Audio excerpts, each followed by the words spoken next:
नमस्कार दोस्तों, जय हिंद।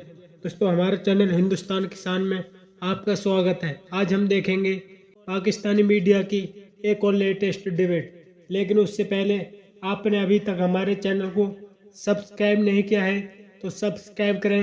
वीडियो पसंद आए तो लाइक करें, कमेंट करें और शेयर करें। आइए देखते हैं वीडियो। जय हिंद, वंदे मातरम। मंकी पॉक्स के फैलाव से तो मुल्क में तशवीश की लहर है। खुद बंदर पार्लियामेंट की छत पर किसी मॉडल की तरह वॉक कर रहा है। चले हुए कारतूस हैं। आपके रिंग पिस्टन बैठ चुके हैं। शहबाज शरीफ साहब, आपके प्लगों में कचरा है। शहबाज शरीफ साहब, आपका इंजन धुआं दे रहा है। पर आंखें बंद की, बल्कि कंप्लिसिट रहे, सपोर्ट दी इनडायरेक्टली। रात को गाड़ियां आई, रात को अदालतें खुली। अवाम इस तरह बुरी तरह मुस्तरद करेंगे कि सारी ज़िंदगी पछताएंगे और चोरी की दौलत भी काम नहीं आएगी। बात की कि जी ये एक वज़ीर आज़म को भेजा गया, दूसरे को भेजा, लेकिन वो ये भी कह रहे हैं कि शायद इसमें तमाम काबीना को उनको पता ही नहीं असम्बली की। अब तो जानवर आना शुरू हो गए हैं। पिछले दिनों जंगली बिल्ली आई थी, आज सुना को बंदर आ गया था। ये माजरा क्या है जानेंगे। इंतजार है दरी से जी, इंतजार बताइएगा। बंदर कैसे पहुंच गया पार्लियामेंट की छत पर?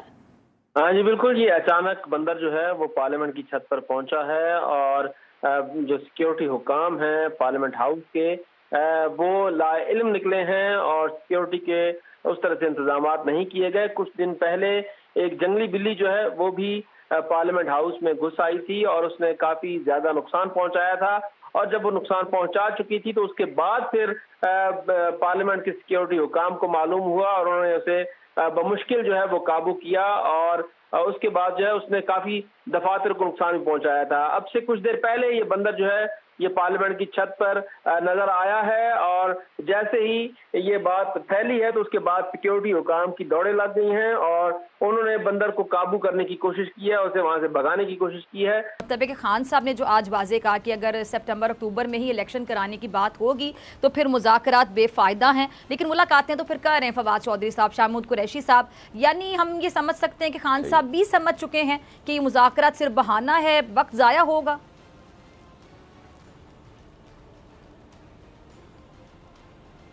खान को तो पहले पता, वरना उसने असम्बलियां क्यों तोड़ी थी? अगर अक्टूबर में ही, अगस्त में तो वैसे ही असम्बलियां टूट जानी है। देखें जो कुछ खान के साथ ये सलूक कर रहे हैं कि 150 मुकदमे हैं और हर पार्टी में बाज़ लोगों को मज़ाकरात का बड़ा शौक होता है, कंपनी की मशहूरी का। अच्छा। हर पार्टी में शेख रशीद जैसे लोग होते हैं। बाबा, ये मज़ाकरात से कुछ नहीं निकलना। This is all wasting of time.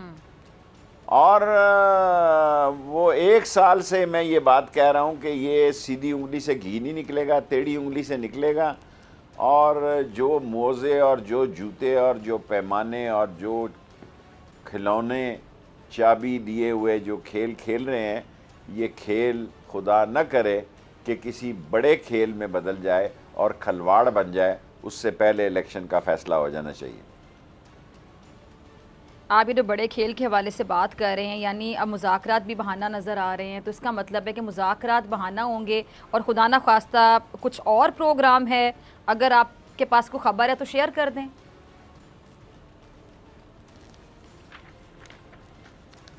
कोई, मैं मार्शल्लाह या अदारों को आता नहीं देखता। कोई ऐसे अफवाहें तो मंडी में बहुत हैं, लेकिन मुल्क की माशी तबाही है जी। IMF 1 साल से ये लंगड़े लूले बेईमान जो हैं, ये सारी दुनिया की भीख मांगने के बाद $5 भी नहीं ला सके। और कोई इनसे पूछे कि IMF की सारी सज़ा आवाम ने काट ली है, सारा जबर IMF का आवाम ने अपनी छाती पे लिया है। ना बिजली का बिल दे सकते हैं, गैस के मीटर पे भी 600 के 500 रुपये बढ़ा दी है फ़ीस, ना बच्चे की फ़ीस दे सकते हैं, ना आटा ख़रीद सकते हैं।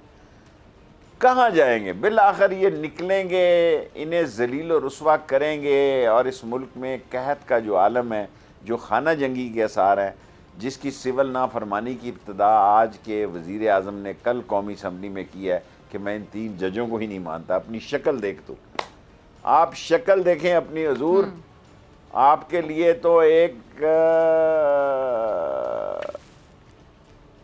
मैं छोड़े, बड़े डरता हूँ कोई और बात मेरे मुंह से न निकल जाए। ये मुंह और मसूर की दाल। आप कहते हैं कि मैं इन 3 जजों को नहीं मानता। जूते चाटते हुए आपकी ज़िंदगी गुजरी, ज़ियाउल हक से लेके कमर जमान क्या कहते हैं जो आर्मी चीफ थे, कमर तक, अब उसका नाम भी भूल गया, अंदाजा करो इतनी सियासत होती है। बाजवा साहब की बात बाजवा कर रहे हैं तक, जिन्होंने जियाउल हक से जूते चाटने शुरू किए और कमर जावेद बाजवा तक चाटते रहे और अब भी चाट रहे हैं। बेज़मीरी ख़ानदान का ग्रोह, अवाम में वो ज़ीरो हैं और किसी शख्स में इतनी जुर्रत नहीं है कि वो कोई इस हुकूमत पर, इस कब्ज़ा, इस नालायक हुकूमत की कार्रवाइयों के बाद इसका मलबा अपने सर पे ले ले। मैं सब लोगों को कहना चाहता हूँ, हालात इतने ख़राब हैं कि मेरा हल्का मेरे हाथ में नहीं है। मैं अपनी माँ की कब्र पे गया तो मुझे डूब मरने का मकाम था कि वहाँ लिखा हुआ है कि अगर कब्र के पैसे नहीं हैं तो इन मोबाइल नंबरों पर 2 पे रिंग करें।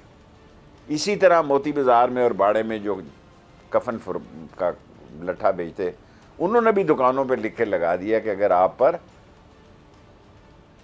कफन ख़रीदने के पैसे नहीं हैं तो ये 2 हमारे पास मोबाइल नंबर है, इनका बंदा आके पेमेंट कर देगा।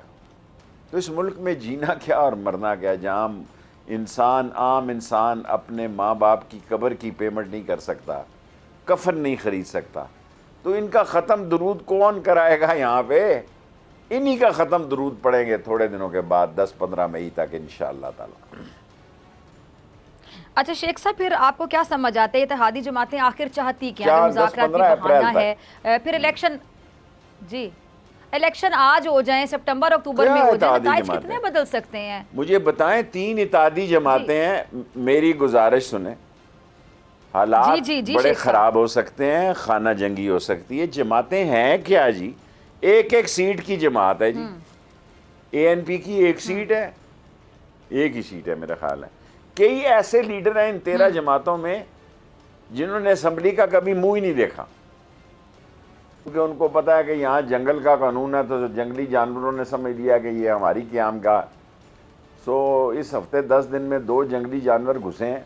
पहले कहाँ वहाँ कोई दानश्वर, मुफक्कर और अहले इल्म लोग बैठे हुए हैं, जो ये जानवर भी आना शुरू हो गए हैं मारगला की पहाड़ियों से। सो असम्बली की तरफ कोई नहीं देख रहा। ये 25-30 करोड़ रुपए पे बिकने वाले वोट जो थे, उसमें अगर आपने एतमाद का वोट ले लिया तो कौन देख रहा है आपकी तरफ हुजूर? आप और उसकी हर तमाम जितने स्टेट की पावर थी वो तमाम इमरान खान के खिलाफ थी। अब अल्लाह के काम देखें, आज 1 साल गुजरने के बाद पाकिस्तान की इकानमी बर्बाद है।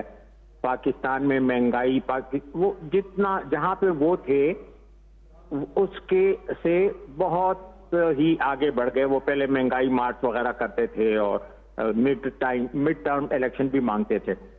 अब 1 साल में ये हुआ कि बाजवा की जितनी पोजीशन बर्बाद हो गई और जायज तौर पर हुई, जितना नुकसान उसने पाकिस्तान के इमेज को, पाकिस्तान की आर्मी के इमेज को पहुंचाया और पाकिस्तान की इकानमी को पहुंचाया। उसके बाद बाइडन की अपने मुल्क में, मैं कल देख रहा था सोशल मीडिया पे, उनकी जो रेटिंग थी वो 27 पर आ गई थी, यानी उसको दोबारा शायद इलेक्शन कंटेस्ट करने के लिए टिकट भी ना मिले। अच्छा। तीसरे जो फरीक थे अता उमर बंदियाल साहब, अल्लाह ताला ने उसके दिल में डाला कि नहीं, इस हद तक भी नहीं जाना चाहिए कि एक फरीक के खिलाफ इस हद तक ज्यादती की जाए।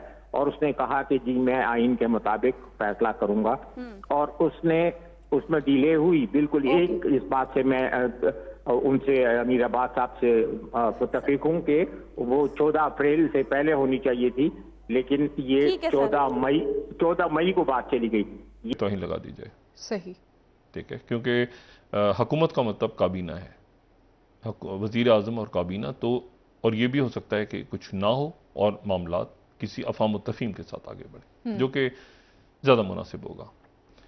लेकिन यह है कि अभी तक उसके आसार नहीं। अभी तक ये जो बहुत आपको सख्त ताक़रीर नज़र आ रही हैं इस वक्त, ये इसीलिए नज़र आ रही हैं कि वहाँ पर ये बात कही जा रही है कि वज़ीर आज़म शहबाज शरीफ साहब या उनके साथ काबीना, जी उन पे सब पे, और वो उसको वो जो गुफ्तगू हो रही थी ख्वाजा तारिक रहीम साहब की और साकिब निसार साहब की, जिसमें उन्होंने कहा था कि कश्मीर में ये हुआ ना कि वज़ीर आज़म को बुलाया और फटाफट वारे कर दिया, तो वो यहाँ पर भी वही हो सकता है। तो वो उस बात को, वो बात जो हुई है उन 2 शख्सियात की, वो चूँकि यहाँ पे हुकूमत के ईवान सबके जहनों में है कि वो फ़ौरन ही बुला के और फ़ौरन ही कि आप तशरीफ़ लाइए ज़रा। वो गए, उन्होंने कहा अच्छा इधर ही, अच्छा आपने नहीं मानी, कंटेम्प्ट उधर ही 5 मिनट की